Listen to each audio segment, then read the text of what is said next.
You're holding me back. I need a man who earns what he's worth."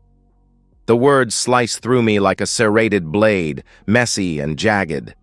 I stand in our living room, watching Vanessa zip her Louis Vuitton suitcase, the one I bought her for our 10th anniversary. Her platinum wedding band catches the morning light as she tosses her honey blonde hair over her shoulder. No tears, no hesitation, just cool detachment. 15 years, Van. 15 years, and this is how you tell me? My voice sounds hollow even to my own ears. She doesn't look up as she checks her passport. It was never going to be enough, Mark. You were never going to be enough. I watch her swipe my corporate platinum card through her phone's card reader to finalize her first-class ticket to Dubai. My card, my account, my 15 years of careful savings and investments. "This is for a business opportunity," she says, the lie rolling effortlessly off her tongue. "I'll pay you back when I return." We both know she won't be coming back. We both know there's no business trip. And we both know exactly who she's meeting there. Jason Hale, the visionary entrepreneur she met at that networking seminar 3 months ago. The man who promised her everything I apparently couldn't give her. What she doesn't know is that I've known for weeks. What she doesn't realize is that her betrayal has been captured in high-definition audio, backed up to secure cloud storage, and already reviewed by authorities who have a vested interest in her new boyfriend's business ventures. But I say nothing. I let her go. "Take care of yourself, then," I say quietly, not meeting her eyes. She pauses at the door, perhaps expecting a scene, tears, begging, maybe even violence. But I give her nothing. After a moment of visible disappointment at my stoicism, she wheels her luggage through our front door. "The Uber's here," she says. "Don't wait up." The door closes with a soft click that somehow feels more final than a slam. My name is Mark Ellison, 41 years old, civil engineer specializing in infrastructure safety and municipal project management. Not the kind of job that makes headlines or creates billionaires, but steady, respectable, and necessary. I design bridges that don't collapse and buildings that withstand earthquakes. I create foundations that people trust without having to think about them. I thought I'd built my marriage on the same principles. Our home is a modest 4-bedroom colonial in a good school district in Connecticut. We bought it thinking about children that never came. Vanessa blamed fertility issues at first, then my work schedule, then finally admitted she wasn't ready to sacrifice her figure and freedom. I accepted this, as I accepted most things. Perhaps too many things. Now I sit alone in our kitchen, staring at the expensive marble countertops she insisted we needed during the renovation last year. On my laptop screen, I watch real-time bank alerts pop up. $12,450 charged at Dubai duty-free. $4,975 at Gucci in the airport. $750 for airport transportation to the Burj Al Arab. I take a screenshot of each transaction. Evidence. My phone pings with a notification. She's posted on Instagram. A champagne flute in her manicured hand, the Dubai skyline in the background. Caption. New beginnings. Finally living the life I deserve. I tap like and comment. Take care, babe. Enjoy every minute. The surveillance system I installed 3 weeks ago chirps with an alert. One of the recorders in her laptop bag has been activated. I plug in my earbuds and listen. "Babe, I'm here." The hotel is insane. You should see the bathroom. It's bigger than Mark's entire sad office. Her laughter feels like needles under my skin. He didn't even fight when I left. Just stood there like a stupid, pathetic robot. A pause. No, he has no idea about us or the accounts. Trust me, he never checks anything beyond his precious retirement fund. "When can you get here? I miss you so much." I save the recording. Add it to the file. My hands don't shake anymore when I do this. They did at first, when I found the text messages, when I discovered the credit card charges for hotel rooms in the city, When I first heard her whisper, "I love you," to someone else on our landline while I was supposedly working late. My phone rings. It's Bill Henderson from the Treasury Department's Financial Crimes Enforcement Network, my former college roommate and longtime friend. "Mark, you sitting down? The material you sent over? We're going to need you to come in tomorrow. Bring everything you have. This is bigger than you think." "How much bigger?" I ask. "That guy your wife's seeing?" "He's been on our radar for nearly 2 years. We've had a task force with the FBI working his case, but we've been missing direct evidence. What you've sent us might be exactly what we need." The federal building in New York is all harsh lines and imposing concrete. Inside, I'm escorted to a conference room where Bill waits with 2 FBI agents and a prosecutor from the U.S. Attorney's Office. "Mr. Ellison," one of the agents says, extending her hand. "I'm Special Agent Carla Morris. Thank you for bringing this to our attention." I place my external hard drive on the table. Everything's here. Voice recordings, bank statements, emails I was able to recover, photos with timestamps. "I'm not sure what exactly you're looking for, but—" "Jason Hale," the other agent interrupts, sliding a folder toward me. "We've been building a case against him for 18 months. International money laundering, wire fraud, securities fraud.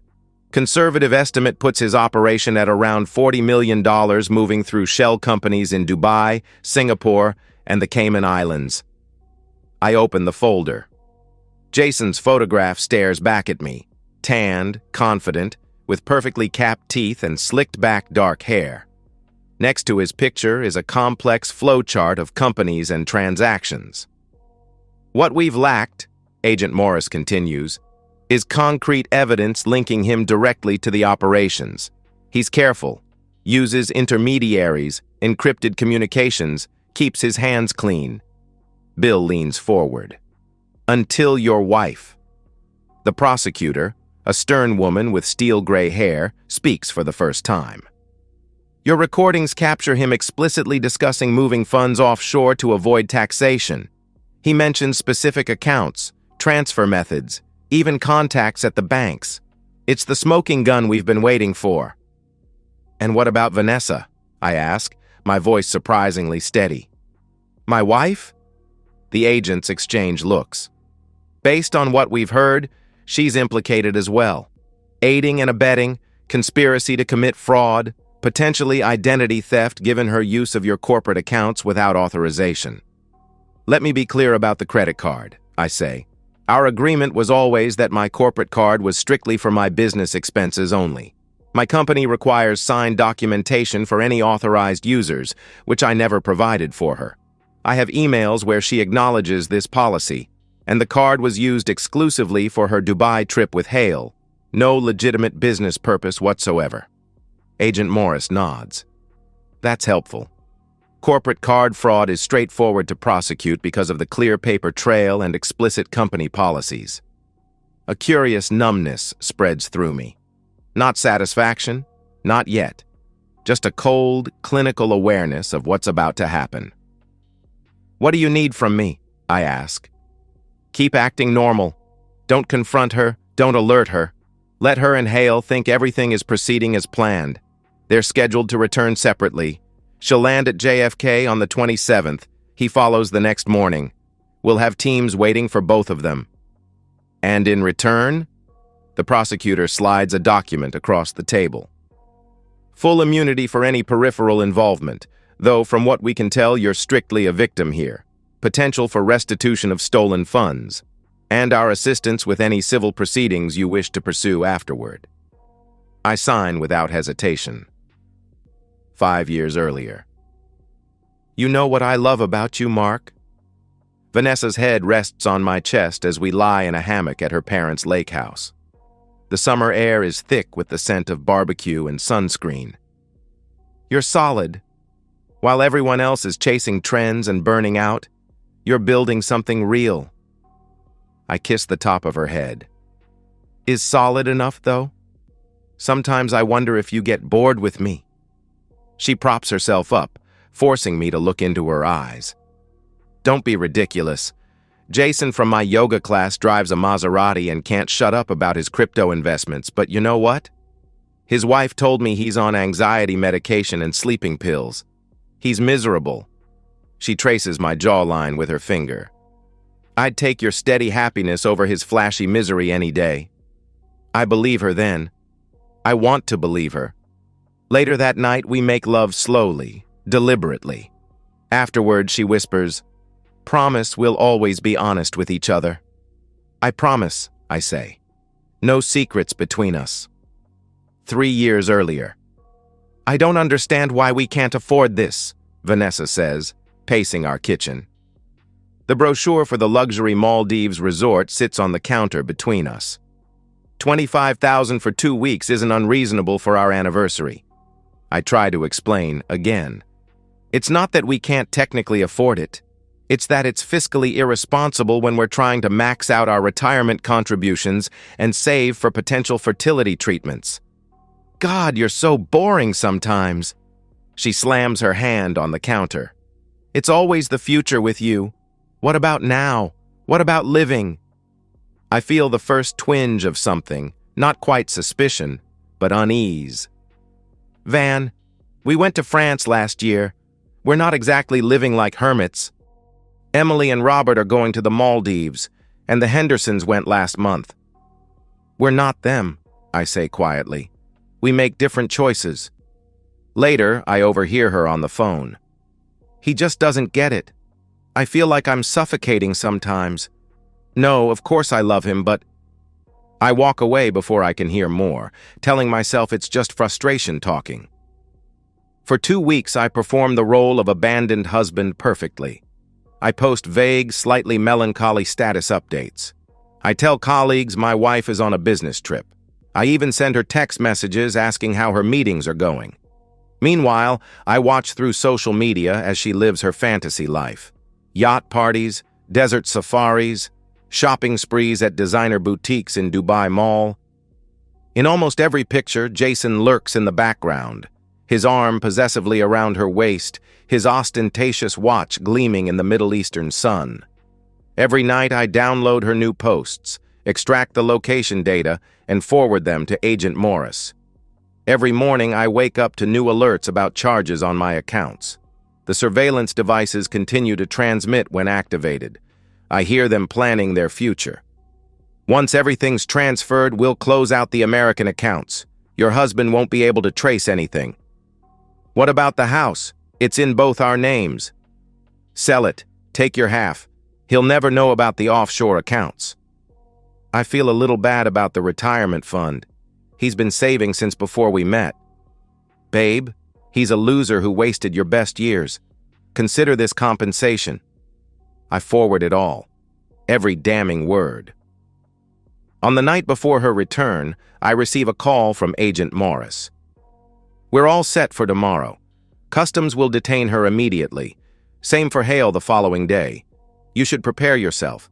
This might make the news." "I understand," I say. After we hang up, I stand in front of the bathroom mirror. I've lost weight these past weeks. My eyes have a hardness I don't recognize. I try to find some grief in my reflection, some sign that I'm mourning 15 years of marriage, but all I see is calm resolution. I sleep soundly that night for the first time in months. The phone call comes at 4:38 p.m. the next day, exactly when Agent Morris said Vanessa's flight would arrive. "Mark? Mark, you need to come to the airport. There's been a mistake." Vanessa's voice is shrill, panicked. I can hear commotion in the background. "What's happening?" I ask, feigning concern. "I was going through customs and got pulled into secondary screening. Then these agents showed up with a warrant. They've been questioning me for hours about financial crimes." Her voice cracks. "They say I used your corporate card fraudulently and that there's evidence I was involved in some kind of money laundering scheme with Jason. You need to tell them this is a misunderstanding." Her voice drops to a desperate whisper. "Please, Mark. The FBI is here. They're talking about pressing charges." "That sounds serious," I say evenly. "Where are they taking you?" "Some federal holding facility. They won't let me leave. Mark, please. I can explain everything. Just tell them I had your permission. A male voice interrupts in the background. I hear Vanessa say, "That's my husband. He'll verify." "Mr. Ellison?" A new voice comes on the line. "This is Customs and Border Protection. Your wife is being detained on suspicion of multiple federal offenses. She's requested you as her emergency contact." "I understand," I say, "but I'm afraid I can't verify she had permission to use my corporate accounts. In fact, I've filed reports with my company and the credit card issuer stating those transactions were unauthorized." Silence on the other end. Then, faintly, I hear Vanessa. "What is he saying?" "Additionally," I continue, "I believe she's traveling with stolen property, items purchased with my funds without consent. I'd like those cataloged and held as evidence, please." I can hear Vanessa screaming now. The agent comes back on the line. "We'll need you to make a formal statement." "I'll be there within the hour," I say. Before hanging up, I hear Vanessa shriek my name one last time. I pour myself a glass of whiskey and sit in the gathering darkness of our living room. Not to celebrate, not even to reflect, just to acknowledge the moment when 15 years of trust finally reached its calculated cost. The federal detention center smells of industrial cleaner and desperation. I'm led to an interview room where Agent Morris waits with another agent. "Mr. Hale was detained this morning," she informs me. "He's already asking about a deal." "And my wife?" "Processing now. She's demanding to speak with you." I nod. "I'm ready." They bring her in wearing a Navy detention jumpsuit, her makeup smeared, her designer clothes replaced by government-issue basics. The diamond tennis bracelet I gave her for our anniversary is gone, confiscated as potential evidence. When she sees me, her eyes flash from hope to fury in an instant. "You did this," she hisses. "You set me up." I place my hands flat on the table between us. "No, Vanessa, you did this. I just made sure you couldn't get away with it." "This is insane. We're married." "Were," I correct her. "My attorney filed for divorce this morning. Grounds of adultery and financial fraud." Her face crumples. "Mark, please, we can work through this. Whatever you think you know about Jason and me—" "I know everything," I interrupt, my voice still unnervingly calm. "Every conversation in our bedroom about your plans, every call from our living room to your boyfriend, every message sent from devices I paid for, planning to steal what I spent 15 years building." Recognition dawns in her eyes. "You were recording us? That's illegal." I almost smile. "Not in Connecticut, not in our home, and not when I own the devices. Connecticut is a one-party consent state for recordings, and since these were made in our jointly owned residence where I have a reasonable expectation of privacy, they're admissible. My name is on the deed, the mortgage, and the accounts in question.